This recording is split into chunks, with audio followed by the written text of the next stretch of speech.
This is Corvallis Tidbits, the Week in Review, week ending April 13th. This week's program is sponsored by Smart Bookmarks, when reading real books still matters to you. Available at smart-bookmarks.com.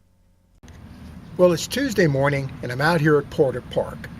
The reason is, after some of the visitors' comments at the Monday night Corvallis City Council meeting, one homeowner who lives right off Garfield spoke of a real problem and concern: drug use in Porter Park. This homeowner found drug paraphernalia, hypodermic needles, because he walks around the park every morning as a part of his exercise regimen. Responding to inquiries made by a resident off Garfield near Porter Park, Corvallis Police Chief John Sassaman told me he had patrols out several times over the course of a couple of days during the night to see what was going on. And apparently those patrols turned up nothing.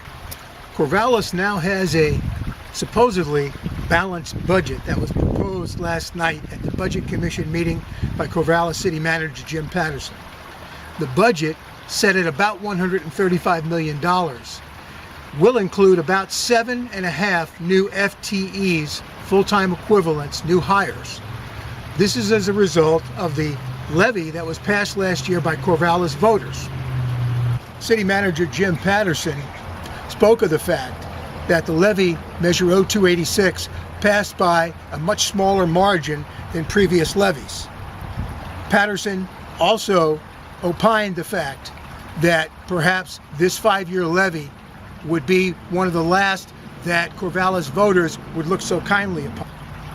Curtis Wright, previous Budget Commission chair, was re-elected to the same position as chair, and Mark O'Brien is now vice chair of the Budget Commission.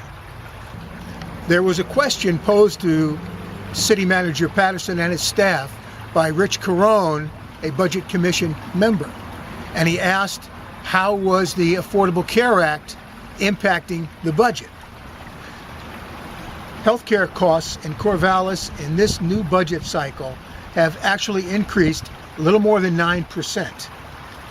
Upon further review, just over 3% of that 9% has been pushback from healthcare insurance companies passing on costs of the Affordable Health Care Act.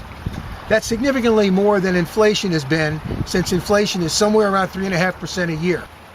There's also a new budgeting methodology that was passed along to city staff by City Manager Patterson. Each direct report to Jim Patterson will be presenting their budgets to the Budget Commission over the course of the next several weeks. There's an interesting article in this week's Corvallis Advocate, and it has to do with Oregon State University and their being exempt from taxes. There's a lot of give and take, pros and cons, and on balance, it appears that the city, the county, and the region benefit from having Oregon State. In another story in the Corvallis Advocate by Catherine Stevens, Can Corvallis Hack It is the title, and it's all about high tech and can Corvallis really deal with it. Some OSU students are talking about the fact that OSU is really running the city, and some students have dropped out, moved down to the Bay Area, down by Palo Alto in California, and working on their startup companies. The weather's been just beautiful lately. Today it's going to be about 70 again. Looks like the weekend's going to be beautiful. There's a potential for rain next week. But if you've got time, get out in the garden now, get out and do some hiking, get out and enjoy the weather. Saturday, the Corvallis Chamber of Commerce held the Healthy Living and Sports Expo at the Boys and Girls Club. Monday afternoon, I was in attendance at Oregon State University for the ribbon cutting and grand opening of the Cesar Chavez Cultural Center. Well, there's another place for students to go just off campus, on Monroe, the Red Fox Cafe. Just opened a few days ago. Stopped there yesterday, quite a crowd. This is Corvallis Tidbits, and I'm at the site of the new location for the offices of the Gazette-Times at Kings Circle Shopping Center, where the old Albertsons used to be. On Tuesday, I attended the Human Services meeting. Cheryl French, the interim arts director at the Arts Center, reported on the status of the search for the new executive director.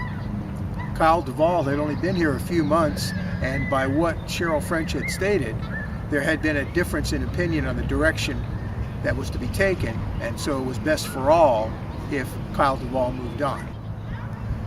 On Thursday morning, Corvallis Tibbetts met with Ann Schuster, candidate for Benton County Commissioner position number 1. Ann is a 26-year Corvallis resident and is currently sitting on the Corvallis School Board. I asked Ann what her one main goal was, and she said improving health care.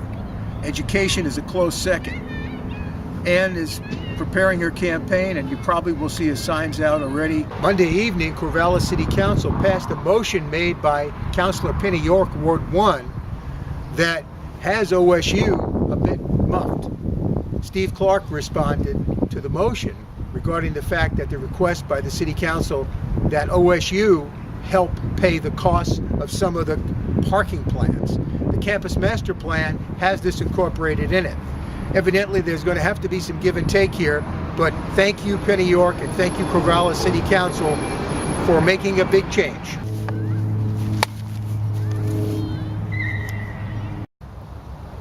Well, I got my old Mickey Mantle bat from many decades ago and decided to hit a couple of baseballs.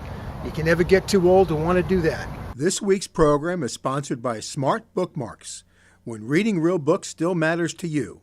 Available at smart-bookmarks.com. Thank you for watching. Don't forget to subscribe to our YouTube channel and follow us on Instagram and Twitter.